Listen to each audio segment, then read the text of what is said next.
নমস্কাৰ ছাৰ বাইদেউসকল, স্বাগতম জনাইছোঁ আপোনালোকক মোৰ ইউটিউব চেনেল অৰুপছ ব্লগলৈ। আজিৰ ভিডিঅ'টোত আপোনালোকক দেখুৱাম শিক্ষা হেতু পৰ্টেলত আপোনালোকে কেনেদৰে ছাত্ৰ-ছাত্ৰীৰ পেৰেণ্টছ অথবা গাৰ্জেনৰ মোবাইল নম্বৰ আপডেট কৰিব। এই ভিডিঅ'টোত আপোনালোকক ষ্টেপ বাই ষ্টেপ দেখুৱাবলৈ চেষ্টা কৰিম আপোনালোকে কেনেদৰে শিক্ষা হেতু পৰ্টেলত ছাত্ৰ-ছাত্ৰীৰ পেৰেণ্টছ অথবা গাৰ্জেনৰ মোবাইল নম্বৰ আপডেট কৰিব।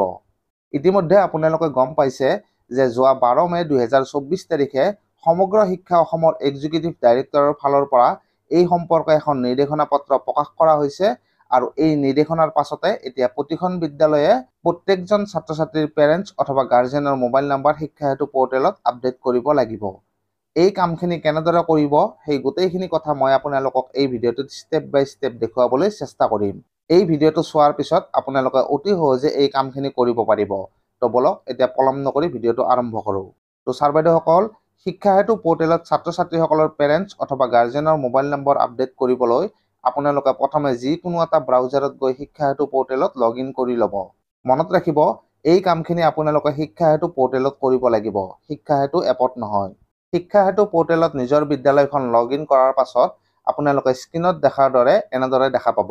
ইয়াতে কিছু গোপনীয়তাৰ বাবে কিছু ডাটা হাইড কৰি দেখুওৱা হৈছে। ইয়াতে ওপৰৰ পিনে তিনিডাল আঁচ দেখা পাব, তাত আপোনালোকে ক্লিক কৰি দিব আৰু তাত ক্লিক কৰিলে এনেদৰে দেখা পাব। ইয়াতে বহুকেইটা অপশ্যন পাব। ইয়াতে দেখা পাইছে ষ্টুডেণ্ট মেনেজমেণ্ট, ইয়াত ক্লিক কৰি দিব। তাত ক্লিক কৰাৰ পাছত পুনৰ কেইটামান অপশ্যন পাব আৰু প্ৰথমতে যিটো আছে ষ্টুডেণ্ট লিষ্টিং, তাত ক্লিক কৰি দিব। তাত ক্লিক কৰিলে এনেদৰে বিদ্যালয়খনৰ ছাত্ৰ-ছাত্ৰীসকলৰ নাম আৰু তেওঁলোকৰ বিভিন্ন ধৰণৰ ডাটাসমূহ দেখা পাব। এইবাৰ ছাইডৰ পিনে যাব আৰু তাত আপোনালোকে একেবাৰে কাষৰ পিনে দেখা পাব চিলেক্ট একশ্যন। চিলেক্ট একশ্যনত ক্লিক কৰিলে ইয়াতে দেখা পাব edit, view, update height and weight, uniforms and request for re-enrolment. Mobile number update কৰিবলৈ আপোনালোকে এডিটত ক্লিক কৰি দিব। এডিটত ক্লিক কৰিলে সেই ছাত্ৰ বা ছাত্ৰীগৰাকীৰ সম্পূৰ্ণ ডিটেইলছ আপোনালোকৰ আগত এনেদৰে দেখা পাব। ইয়াতে আপোনালোকে দেখা পাইছে name of the student, gender, date of birth, father's name, mother's নেমকে আদি কৰি সকলো ডাটা ইয়াতে থাকিব।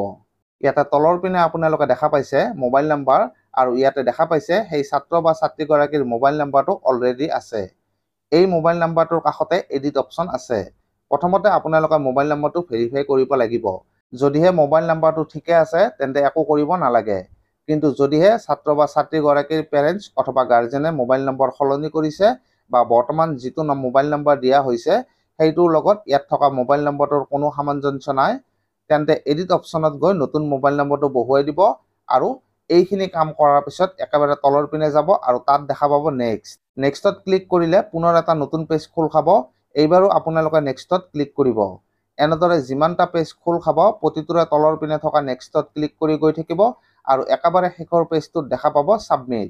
এইবাৰ ছাবমিটত ক্লিক কৰি দিব আৰু ছাবমিটত ক্লিক কৰিলে এনেদৰে ছাকচেছ বুলি দেখা পাব। এনেদৰে আপোনালোকে আপোনালোকৰ বিদ্যালয়ৰ প্ৰতিজন ছাত্ৰ বা ছাত্ৰীৰ কাষত থকা চিলেক্ট একশ্যনত ক্লিক কৰি এডিটত গৈ মোবাইল নম্বৰটো চেক অথবা ভেৰিফাই কৰি যদিহে নতুন মোবাইল নম্বৰ এড কৰিবলগীয়া আছে তেনেহ'লে নতুন মোবাইল নম্বৰটো এড কৰি ছাবমিটত ক্লিক কৰিব লাগিব। তো ছাৰ বাইদেউসকল, এনেদৰে আপোনালোকে আপোনালোকৰ বিদ্যালয়ৰ প্ৰতিজন ছাত্ৰ বা ছাত্ৰীৰ মোবাইল নম্বৰসমূহ ভেৰিফাই কৰিব লাগিব আৰু যদিহে কাৰোবাৰ কিবা সাল সলনি কৰিবলগীয়া আছে মোবাইল নম্বৰৰ ক্ষেত্ৰত তো আপোনালোকে নতুন মোবাইল নম্বৰ ইয়াতে এনেদৰে এড কৰিব পাৰিব। তো ছাৰ বাইদেউসকল, শিক্ষা হেতু পৰ্টেলত ছাত্ৰ বা ছাত্ৰীৰ পেৰেণ্টছ অথবা গাৰ্জেনৰ মোবাইল নম্বৰ এনেদৰে আপোনালোকে আপডেট কৰিব পাৰিব। তো আশা কৰিছোঁ এই ভিডিঅ'টি চোৱাৰ পিছত আপোনালোকে এই গোটেইখিনি কথা ভালদৰে বুজি পাইছে আৰু ইয়াৰে পিছত আপোনালোকে এই কামখিনি অতি সহজতে কৰিব পাৰিব। তো ছাৰ বাইদেউসকল, আজিৰ ভিডিঅ'টিত আপোনালোকৰ কাৰণে এইখিনিয়ে লৈ আহিলোঁ। আজিৰ ভিডিঅ'টিত এইখিনিয়েই। ভিডিঅ'টি ভাল লাগিলে লাইক আৰু শ্বেয়াৰ কৰি দিবলৈ নাপাহৰিব। ধন্যবাদ।